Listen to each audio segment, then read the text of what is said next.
Assalamualaikum warahmatullahi wabarakatuh.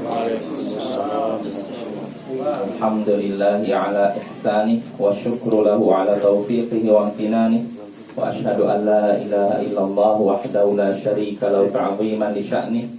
Wa ashhadu anna Muhammadan abduhu wa rasuluhu da'i ila ridwanih. Wa sallallahu wa sallam alaihi wa ala alihi wa sahbihi wa ikhwanih.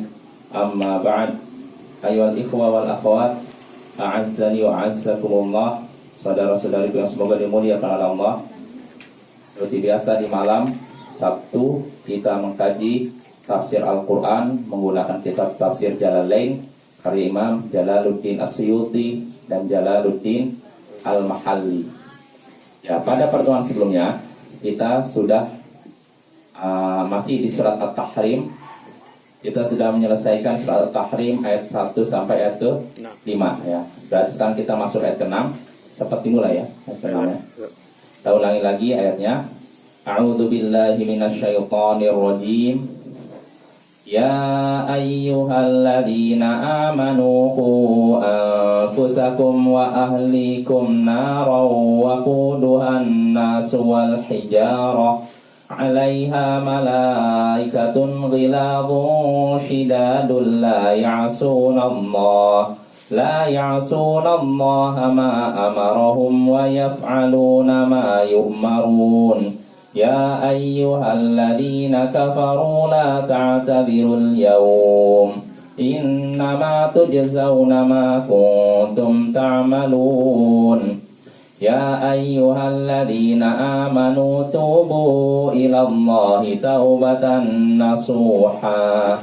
Asa rabbukum an yukaffira ankum sayyi'atikum wa yudkhilakum jannatin tajri min tahtihal anharu yawma la yukhzillahu an-nabiyya walladzina amanu ma'ah nuruhum yas'a baina aydihim wa bi aymanihim yaquluna rabbana atmim lana nurana waghfir lana innaka ala kulli syai'in qadir. Ya ayyuhalladzina amanu, hai orang-orang yang beriman, qu anfusakum wa ahlikum nara, jagalah diri kalian dan juga keluarga kalian dari neraka.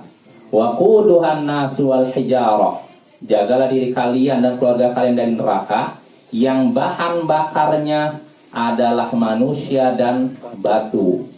'Alaiha malaikatun ghilazun shidad, di dalamnya pada neraka itu ada para malaikat yang kasar lagi keras. La ya'sunallaha ma amarahum, mereka tidak mendurhakai Allah terhadap apa yang diperintahkan kepada mereka. Wa yaf'aluna ma yu'marun, dan mereka pun mengerjakan apa yang diperintahkan. Ya, ini sudah kita bahas. Di sini Allah memanggil kita semua yang mengaku beriman, hai orang-orang yang beriman, jagalah diri kalian dan keluarga kalian dari neraka. Bagaimana cara menjaganya? Takwa kepada Allah, atau di sini gimana? Alimuhul khair ya. Alimuhumul khair, ajarilah mereka kebaikan. Di sini kata Imam Al-Mahalli bil hamli ala taatillah, mengarahkan mereka untuk menaati Allah. Jadi cara kita menjaga diri kita, keluarga kita agar tidak tersentuh neraka, yaitu arahkan mereka agar menaati Allah. Nah, yang jadi pertanyaan, bagaimana cara menaati Allah kalau tidak punya ilmu? Bisa? Tidak. Nggak mungkin ya. Nggak mungkin seorang bertakwa tanpa ilmu. Ya, karena sudah kita bahas definisi takwa itu. Sebagaimana disebutkan oleh Thalq bin Habib, seorang ulama tabi'in, adalah anta'mala bi ta'atillah ala nuri minallah tarju thawaballah. Yang namanya takwa, kita kan berharap menjadi orang bertakwa kan? Caranya apa? Kita mengerjakan ketaatan kepada Allah, mengerjakan amal soleh, kebajikan, berdasarkan cahaya dari Allah dan karena mengharapkan pahala Allah. Kita mengerjakan perbuatan taat berdasarkan cahaya dari Allah dan karena mengharap pahala Allah. Berdasarkan cahaya dari Allah. Maksudnya apa ini? Ilmu. Jadi kalau ada orang yang mengerjakan suatu amal soleh tapi tidak tahu kalau itu diperintahkan, ini dianggap amal soleh? Tidak. Ya, harus tahu bahwa itu diperintahkan oleh Allah. Begitu juga kata beliau, wa tatruk ma'asi Allah ala nuri min Allah tarju takhafu iqab Allah. Yang namanya takwa juga engkau meninggalkan perbuatan maksiat kepada Allah berdasarkan cahaya dari Allah dan karena takut siksa Allah. Seorang tahu ini maksiat, tahunya karena apa? Ada ilmunya. Nah, ini maksiat saya tinggalkan dan karena saya takut siksa Allah. Ini namanya orang bertakwa. Adapun kalau seorang meninggalkan perbuatan maksiat tapi tidak tahu kalau itu maksiat, apakah bertakwa? Tidak, ya. Enggak bernilai apa-apa. Ya, di sini menunjukkan pentingnya ilmu, Bapak ya. Jadi kita bisa bertakwa hanya dengan ilmu, ya. Tanpa ilmu nggak bisa bertakwa. Ya, kita lanjut lagi. Jadi jagalah diri kalian dan keluarga kalian, yaitu dengan mengarahkan mereka untuk menaati Allah. Jagalah diri kalian dari neraka yang bahan bakarnya adalah manusia. Maksud manusia ini siapa? Al-kuffar, kata Imam Al-Mahalli, itu orang-orang kafir. Wal hijarah, dan bahan bakar neraka yaitu selain manusia yaitu batu-batuan. Maksudnya apa? Ka'asnami minha. Contohnya berhala atau patung-patung mereka. Patung-patung orang kafir. Ini akan menjadi bahan bakar neraka. Jadi bahan bakar neraka itu manusia, orang kafir plus batu-batuan. Di antara contoh batu-batuan itu patung-patung mereka. Patung mereka kan terbuat dari apa? Batu-batuan kan. Nah, itu akan menjadi bahan bakar neraka. Yakni maksudnya kata Imam Al-Mahalli, anna mufritatul hararati. Neraka itu panasnya sangat dahsyat. Sangat dahsyat. Tattaqidu bima dzukir, sehingga yang sudah disebutkan tadi, apa? Manusia dan batu jadi bahan bakarnya. Saking panasnya api neraka sampai manusia dan batu jadi bahan bakarnya. Kalau kita mau nyalakan api di dunia, bahan bakarnya apa? Kayu kan? Kalau ini batu. Karena saking apanya? Panasnya batu. La kana di dunia, berbeda halnya dengan api di dunia. Tuh di sini disebutkan Imam Al-Mahalli, tattaqidu bil hatabi wa nahwi. Sebab api di dunia itu bahan bakarnya dari kayu dan semacamnya. Tapi kalau di neraka, apinya itu bahan bakarnya dari manusia dan batu. Batu yang keras itu jadi bahan bakar, bayangkan. Itu menunjukkan panasnya api neraka ya. Ini dahsyatnya api neraka. Makanya Allah di sini mengingatkan kita, jagalah diri kalian dan keluarga kalian dari neraka. Ya, dari api neraka yang bahan bakarnya adalah manusia dan batu. Itu saja cukup, belum cukup. Masih ada lagi lanjutannya. Seandainya neraka cuma disebutkan bahan bakarnya dari manusia dan batu, ini sudah harus membuat kita apa? Takut ya. Tapi ditambah lagi, di dalamnya ada para malaikat. Para malaikat. Khazanatuha, maksudnya penjaga jahanam. Iddatuhum tis'ata asyar kama sayati. Jumlah mereka ada 19 malaikat, sebagaimana akan disebutkan fil Mudaththir dalam surat Al-Mudaththir. Sudah kita bahas ya surat Al-Mudaththir ya. Jadi 'alaiha tis'ata asyar, di dalam neraka jahanam ada 19 penjaga jahanam, malaikat penjaga jahanam. Nah, jadi ketika masuk ke neraka, dibakar di neraka orang kafir, nanti dijaga oleh para malaikat. Jumlahnya berapa? 19 ya. Dan para malaikat ini ghilaw, mereka ini kasar. Maksudnya apa? Min ghalbil qalbi, yaitu hati mereka kasar. Syidad, dan keras. Kasar dan keras. Keras dalam hal apa? Fil batsh, dalam memukul atau dalam menghantam. Ya, memukul batsh itu kadang bisa artikan memukul atau menghantam lah, atau menyerang, bisa diartikan gitu. Jadi kita ulangi lagi, Allah mengancam kita semua, jagalah, Allah memerintahkan jagalah diri kalian dan keluarga kalian dari apa? neraka yang bahan bakarnya manusia dan batu. Ini ancaman pertama. Ketiga, di dalamnya ada para malaikat yang kasar dan keras. Kalau dibayangkan kasar dan keras, oh berarti mereka ini durhaka sama Allah. Mungkin begitu ya. Namun Allah hilangkan dugaan seperti itu. Karena Allah lanjutkan, la ya'sunallaha ma amarahum. Mereka tidak mendurhakai Allah terkait apa yang diperintahkan kepada mereka. Tidak durhaka. Kalau Allah memerintahkan sesuatu, mereka tidak durhaka. Artinya mereka akan mematuhi perintah Allah. Ya, jelas bahwa apa? Karena ketika disebutkan malaikat itu kasar dan keras, pikiran kita, oh berarti malaikat ini durhaka kepada Allah. Namun Allah hilangkan anggapan seperti itu. Karena setelahnya Allah katakan mereka tidak bermaksiat kepada Allah, tidak durhaka. Walaupun mereka hatinya kasar dan keras dalam menyiksa, tapi mereka tidak durhaka kepada Allah. Mereka selalu mengerjakan, Allah lanjutkan setelahnya, wa yaf'aluna ma yu'marun, dan mereka selalu mengerjakan apa yang diperintahkan. Nah, ini malaikat ya. Artinya Bapak-bapak, Ibu-ibu, ketika para malaikat bersikap kasar dan keras di neraka, ini bukan dari keinginan mereka, tapi berdasarkan apa? Perintah Allah. Ya. Jadi bukan keinginan mereka sendiri menampakkan malaikat para malaikat penjaga jahanam menampakkan kekerasan karena keinginan mereka, enggak. Disebutkan dalam hadis bahwasanya ma dhahika Mikail mundu khuliqatin nar. Malaikat Mikail tidak pernah tertawa sejak diciptakan neraka. Ya, berpenampakan apa? Penampakan serius. Malik Ustaz, Ya? Mikail atau Malik? Mikail. Malik penjaga neraka jahanam.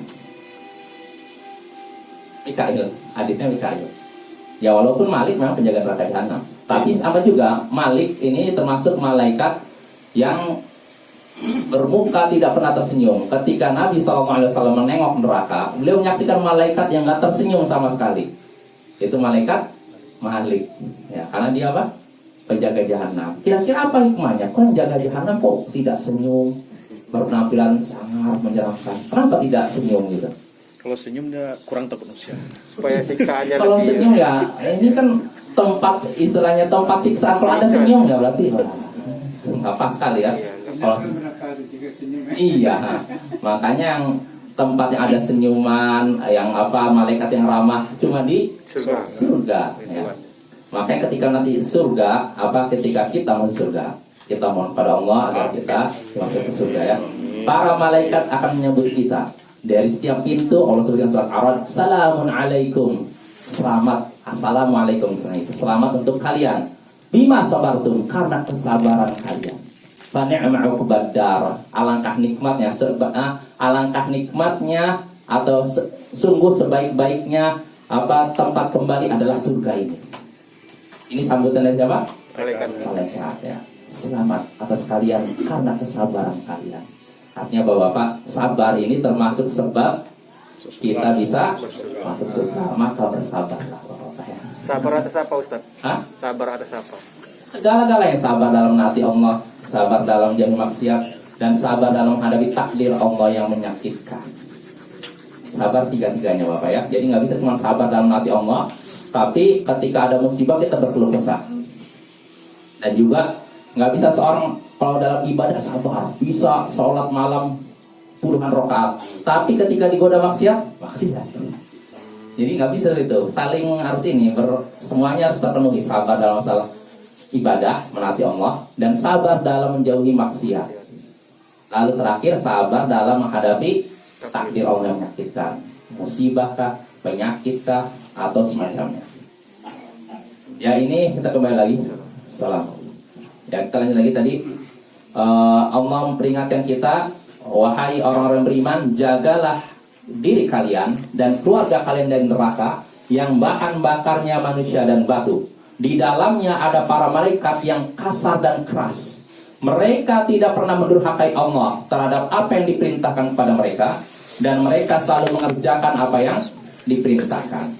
Lalu Allah lanjutkan setelahnya.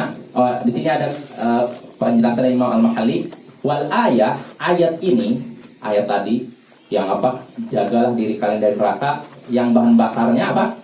Manusia dan batu. Dan di dalam ada malaikat yang kasar dan keras. Ayat ini takhwifun lil mukminin. Ayat ini teror bagi orang-orang mukmin. Artinya menakut-nakuti orang-orang beriman anil irtidad, agar tidak murtad.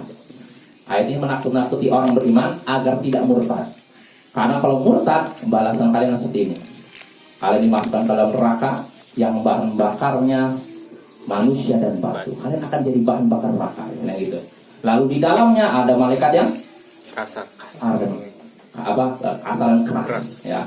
Ini ayat ini menakut-nakuti orang beriman agar tidak murtad. Walil munafiqina al mu'minina bi alsinatim duna qulubihim. Dan ayat ini juga menakut-nakuti orang-orang munafik yang beriman dengan lisan mereka tanpa hati mereka.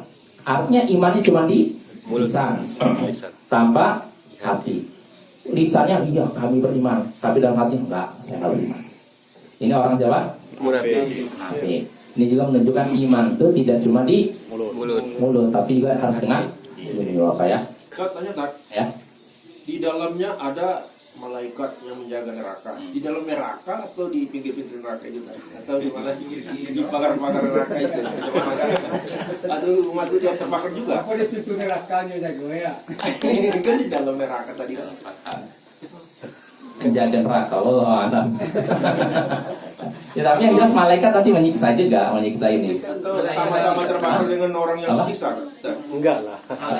Malaikat dikasih Allah kuasa. Iya, malaikat sebenarnya gini, sebenarnya di atasnya di atas neraka. Tapi kan kita menerjemahkan nggak letter itu. Kadang diartikan di dalamnya. Allah kadang diartikan dalam, saya juga. Ya makanya kalau di terjemahannya penjaga. Ya, penjaga neraka. Jangan penjaga neraka apakah di luar neraka, dalam neraka, atau di pintunya? Allah a'lam, saya kata. Allah a'lam. Atau sikirnya mungkin di ruangannya. Oh, Ya Allah. Kayak LP ya. Kayak LP. Ya, ada biasa ada penjelasannya. Ada. Allah a'lam, saya ketahui. Kita harus takut ya dengan penjaga neraka itu ya, kasar dan keras ya. Kita lanjut. Jadi tadi ayat ini jadi iman itu bukan cuma di lisan tapi juga dengan hati dan anggota badan.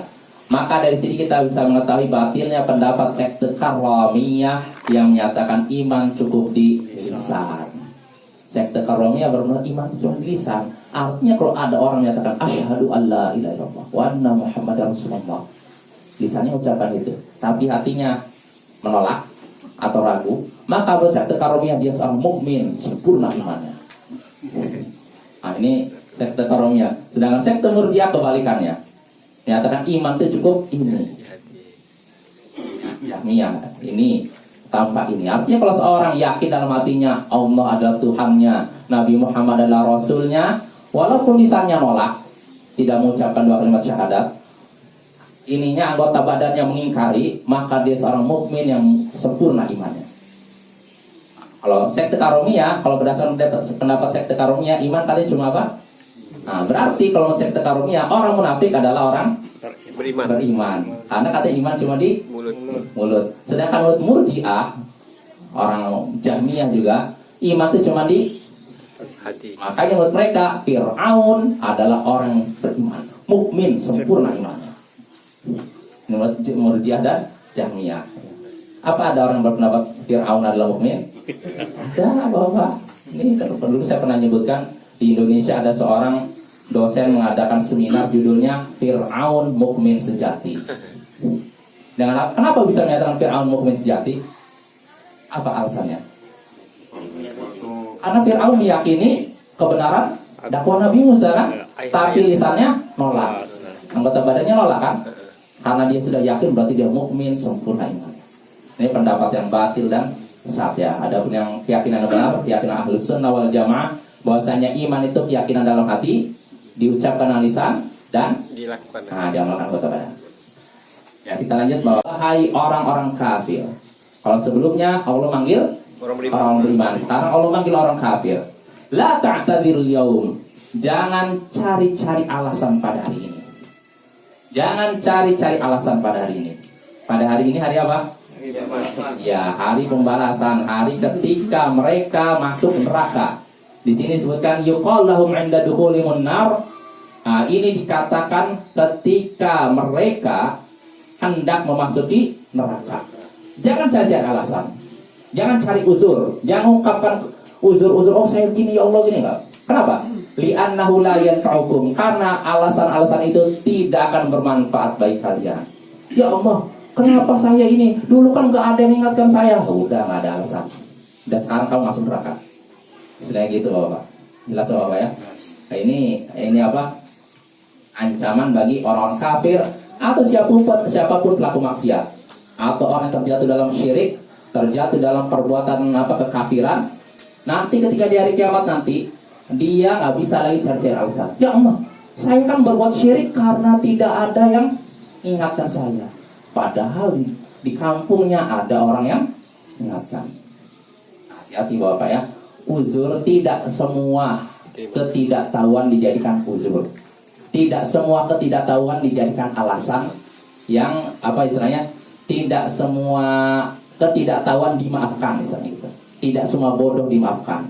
Yang dimaafkan itu adalah benar-benar tidak tahu. Kalau orang tidak tahu, dia tinggal satu tempat, tidak ada ustaz di situ yang mengingatkan tentang syirik, mengingatkan tentang bid'ah, mengingatkan tentang maksiat. Dia terjatuh dalam syirik, dia terjatuh dalam bid'ah, dia terjatuh dalam maksiat. Maka orang seperti ini dimaafkan. Ya, tapi kalau tidak ada ustaz yang mengajak untuk tauhid, memperingatkan dari syirik, mengajak pada sunnah dan memperingatkan dari bid'ah, mengajak untuk taat dan memperingatkan dari maksiat, tapi masih juga melakukan itu, maka kata para ulama yang seperti ini tidak dimaafkan. Ya. Karena dia bukan tidak tahu, tetapi tidak mau tahu. Sama Bapak, tahu dan tidak mau tahu. Hanya pelajaran ya. Baik, kita semua dakwah selalu ada, orang yang mengingatkan tentang tauhid ada, maka jangan sampai kita berpaling dari itu semua. Ya, kita lanjut lagi di sini. Hai orang-orang kafir, jangan cari-cari alasan pada hari ini. Nggak bermanfaat alasan bagi kalian. Innama tujzauna ma kuntum ta'malun. Sesungguhnya kalian hanya dibalas sesuai dengan perbuatan kalian. Artinya Allah tidak akan berbuat zalim, ya, berbuat aniaya. Dia melakukan satu kesalahan, dianggap 3 kesalahan. Ada seperti itu? Tidak, ya. Kalau satu kesalahan dibalas 1, tapi kalau kebaikan minimal 10 kebaikan. Ini salah satu bentuk kedermawanan Allah, Bapak ya. Kita berbuat baik sekali, dibalasnya 10 minimal, ini paling sedikit, ya. Tapi ini paling sedikit, yang paling banyak bisa 100, bisa 200, 700 dan lebih dari 700 kali lipat. Ini perbuatan baik. Adapun perbuatan jahat kita melakukan sekali, dibalasnya Sekali. hanya aja, nggak sampai 10 kali lipat. Jelas Bapak ya. Salah satu bentuk kedermawanan Allah Subhanahu Wa Taala. Ya, kita lanjut lagi. Ya ayyuhalladzina amanu, hai orang-orang yang beriman. Tadi manggil orang kafir, sekarang manggil orang beriman. Tubu ilallahi taubatan nasuha. Bertaubatlah kepada Allah dengan taubat nasuha. Bertaubatlah kepada Allah dengan taubat nasuha. Apa itu taubat nasuha? Shadiqah, taubat yang jujur. Maksudnya apa? Bi alla yu'ada ila dzam, yaitu dengan tidak kembali melakukan dosa, wala yuradul audu ilai, dan tidak ada keinginan untuk kembali pada dosa. Taubat yang jujur, taubat yang murni. Ini taubat nasuha. Jadi nasuha ini bukan nama orang. Karena ada sebagian orang berpendapat, bertaubatlah kalian dengan taubat nasuha. Maksudnya nasuha ini seorang sahabat Nabi katanya, yang dia melakukan dosa lalu dia taubat. Setelah itu dia taubat, dan taubatnya benar-benar ikhlas. Makanya disebut taubat nasuha. Ikutin si nasuha ini. Yang benar nasuha bukan nama orang ya. Taubat nasuha artinya taubat yang jujur. Dan seorang dianggap sudah taubatan nasuha kalau 3 syarat. Pertama apa? Hentikan dosanya. Kedua apa? An yandam ala fi'liha. Nyesal. Ya. Ketiga, an ya'zima alla ya'uda ilaiha. Yang ketiga, bertekad untuk tidak mengulanginya. Ini 3 ya. Pertama, hentikan dosanya. Kalau seorang misalkan dosanya dia misalkan melakukan mencuri. Oh jangan curi lah. Contohnya judi. Seorang berjudi lalu tobat. Syarat tobatnya dianggap, kalau dia mau dianggap tobatnya nasuha, tobatnya jujur, pertama hentikan judinya. Saya nggak berjudi. Setelah itu apa? Menyesal. Ya Allah, kenapa saya berjudi? Setelah itu tidak bertekad untuk tidak mengulangi. Maka kalau seorang misalkan meninggalkan judi, tapi dalam hatinya, kalau ada kesempatan saya ulangi. Kalau nggak ada ini, sepi nggak saya? Ini nggak ini, bukan tobat nasuha ini. Tobat apa namanya? Tobat sambal. Tobat sambal. Ya itu nggak ini ya. Nah ini kalau terkait dosanya terkait hak Allah ya. Adapun terkait hak manusia, maka harus ditambah satu lagi, kembalikan haknya. Contohnya seorang mencuri sendal. Ya Allah, saya nggak mau mencuri sendal lagi. Kedua, dia nyatakan menyesal, ya Allah, kenapa saya mencuri sendal? Ketiga, bertekad untuk tidak mengulangi. Saya nggak mau lagi mencuri sendal. Cukup. Tidak, satu lagi. Sendalnya dikembalikan. Jadi nggak bisa seorang menyesal, ya Allah, sambil nangis-nangis tapi sendalnya pegang terus. Sendalnya kembalikan, baru itu tobat nasuha. Kalau diganti baru, Ustaz? Hah? Kalau diganti baru? Ya boleh. Kalau memang yang baru ini lebih bagus atau lebih buruk? Lebih bagus. Lebih buruk nggak boleh. Lebih bagus, Ustaz. Lebih bagus boleh. Kalau memang pemiliknya mau ya. Kita lanjut lagi. Hai orang-orang beriman, taubatlah kalian kepada Allah dengan taubat nasuha. Asa rabbukum ayyukaffiru 'ankum sayyi'atikum. Mudah-mudahan Tuhan kalian menghapuskan kesalahan-kesalahan kalian. Mudah-mudahan di sini tarajiyah, takwa, yaitu harapan. Kalau mudah-mudahan itu apa? Mudah-mudahan nanti sebentar lagi datang ini guru saya dari sana. Mudah-mudahan kerabat saya akan datang besok. Mudah-mudahan. Ini namanya apa? Harapan. Nah, kalau mudah-mudahannya dari manusia, bisa jadi terjadi, bisa jadi tidak kan? Ya tidak. Mudah-mudahan besok teman saya datang sini hari Sabtu menggunakan kapal. Mudah-mudahan besoknya bisa jadi teman datang dan bisa jadi tidak. Tapi kalau mudah-mudahan yang ucapkan adalah Allah, maknanya apa? Terjadi. Pasti terjadi. Ya, makanya kita taruh dia. Memang maknanya berharap, tapi takwa pasti terjadi. Bapak-bapak, kalau dalam Al-Quran disebutkan kata asa, mudah-mudahan, maknanya bukan berarti bisa jadi iya, bisa jadi enggak. Kalau Allah mengatakan mudah-mudahan, artinya pasti terjadi. Ini faedah penting Bapak ya. Jadi setiap ada kata asa dalam Al-Quran, asa artinya mudah-mudahan, maknanya itu akan terjadi ya. La'allakum bisa juga ya, la'allakum juga bisa. Iya, mirip. La'allakum mudah-mudahan atau agar, itu artinya pasti terjadi. Hai orang-orang yang beriman, taubatlah kalian kepada Allah dengan taubat nasuha. Mudah-mudahan Tuhan kalian. Di sini artinya kalau terjemahannya pasnya apa? Pasti Tuhan kalian. Nah, tapi kalau ini apa? Kalau di Quran terjemah mudah-mudahan. Tapi sekali lagi Bapak-bapak, kalau ada kata mudah-mudahan dari Allah, maksudnya apa? Pasti terjadi. Jadi Allah menyuruh kita taubat dengan taubat nasuha. Mudah-mudahan Tuhan kalian, artinya pasti Tuhan kalian menghapuskan kesalahan kalian. Ini balasan pertama bagi orang yang taubat. Yang kedua, wa yudkhilakum jannatin tajri min tahtihal anhar. Dan Allah pun, dia pun akan memasukkan kalian ke dalam surga. Tajri min tahtihal anhar, yang mengalir di bawahnya sungai-sungai. Di bawah apa maksudnya? Surga, bukan di bawah tanahnya ya. Karena dulu saya juga waktu pertama kali belajar bahasa Arab, di bawah masuk ke dalam surga yang mengalir di bawahnya sungai-sungai. Oh berarti surga tuh ada tanah, di bawah tanahnya ada sungai. Sumur. Dulu saya mikirnya begitu. Di bawah istana. Sama seperti ini Bapak, ini sekelas ini ya. Seperti hadis yang disebutkan bahwasanya Rasulullah SAW, ini hadisnya memang diperselisihkan. Bahwasanya kata Wa'il bin Hujr, Rasulullah SAW meletakkan tangannya ala sodri, di atas dada. Saya pertama kan di atas dada, baru belajar bahasa apa? Ala sodri, di atas sini. Maka saya sholat dulu gini. Sampai ditertawakan orang, kamu kedinginan ya? Ala sodri, di atas dada. Padahal maksudnya di dada gitu loh. Nah itu ala sodri. Ya, kita lanjut lagi ya. Jadi bertobatlah dengan tobat nasuha. Mudah-mudahan Tuhan kalian akan menghapuskan kesalahan kalian dan memasukkan kalian ke dalam surga yang mengalir di bawahnya sungai-sungai. Yauma la yukhzillahu an-nabiyya walladzina amanu ma'ah. Hari tatkala Allah tidak akan menghinakan nabi dan orang-orang beriman yang bersamanya. Hari, jadi kalian akan masuk surga di hari ketika Allah tidak menghinakan nabi dan orang-orang beriman yang bersamanya. Menghinakan dengan apa? Bi'idkhalin nar, itu dengan masukkan ke neraka.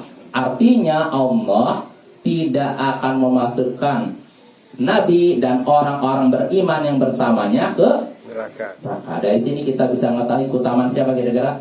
Rasulullah dan para sahabatnya. Karena Allah katakan dan orang-orang beriman bersamanya. Bersama siapa? Sahabat. Ini sahabat Nabi ya. Ya. Nuruhum yas'a baina aydihim. Cahaya mereka yas'a baina aydihim, berjalan di hadapan mereka atau memancar di hadapan mereka. Jadi ketika hari kiamat nanti, cahaya mereka akan terpancar di hadapan mereka. Wa bi aimanihim, dan juga di sebelah kanan mereka. Yaqulun, mereka berkata Rabbana. Mereka berkata ini siapa? Orang-orang beriman. Orang beriman ya. Rabbana, wahai Tuhan kami, atmim lana nurona, sempurnakanlah cahaya kami, sempurnakanlah bagi kami cahaya kami. Waghfir lana, dan ampunilah kami, innaka ala kulli syai'in qadir, sesungguhnya Engkau maha kuasa atas segala sesuatu. Jadi di hari kiamat nanti, orang-orang yang beriman akan berdoa ketika cahaya ada di depan mereka dan sebelah kanan mereka berdoa, ya Allah, wahai Tuhan kami, sempurnakanlah bagi kami cahaya kami. Cahaya apa ini maksudnya? Petunjuk. Ilal jannati, cahaya menuju surga. Maksudnya ini terjadi ketika kita melewati sirat. Sirat jelas Bapak? Sirat itu jembatan yang terbentang di atas neraka jahanam. Ini bawah jahanam, ini kan sirat, di sananya surga. Ketika melewati sirat, seseorang akan melewati sirat tersebut sesuai kadar amalannya. Makanya ada yang melewati sirat seperti kilat, kamaril bak. Ada yang lagi kamaril rih, seperti hembusan angin. Ada lagi kamaril tair, seperti terbangnya burung. Dan ada yang berlari, ada yang berjalan, dan ada yang merangkak. Kenapa merangkak? Itu amalan. Amalannya segitu memang. Sedikit ya. Iya. Dan di samping sirat ada kalali, kaitan.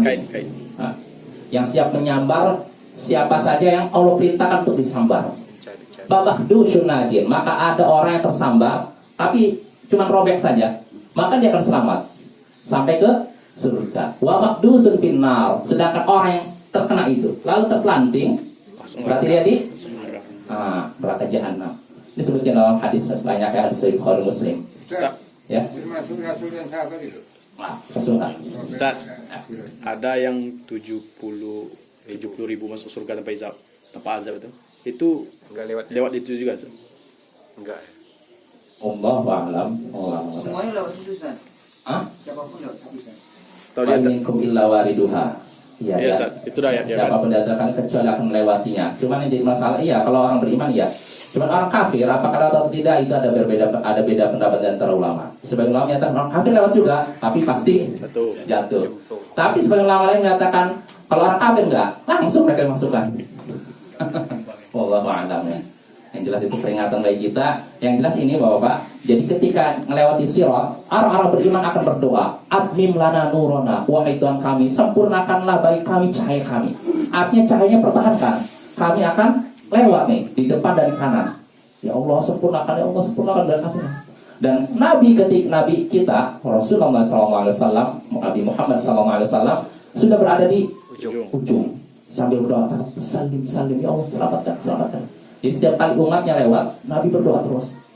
Qaimun 'ala sirat. Beliau berdiri di ujung sirat, di ujung ini jembatan sambil berdoa, ya Allah selamatkan. Begitu terus. Setiap umatnya mau lewat, doa terus Nabi. Tuh Ustaz, berjejer Nabi itu Ustaz. Dan nabi-nabi lain juga Ustaz. Nah, di situ sebutkan Nabi Muhammad. Aja, kan? Nabi Muhammad. lalu doa, ya Allah selamatkanlah, selamatkanlah. Bayangkan ini bukti apa? Sayang Nabi kita sampai belum menanti di Menunggu. sana gitu, bayangkan luar biasa kan. Nah ini Bapak ya.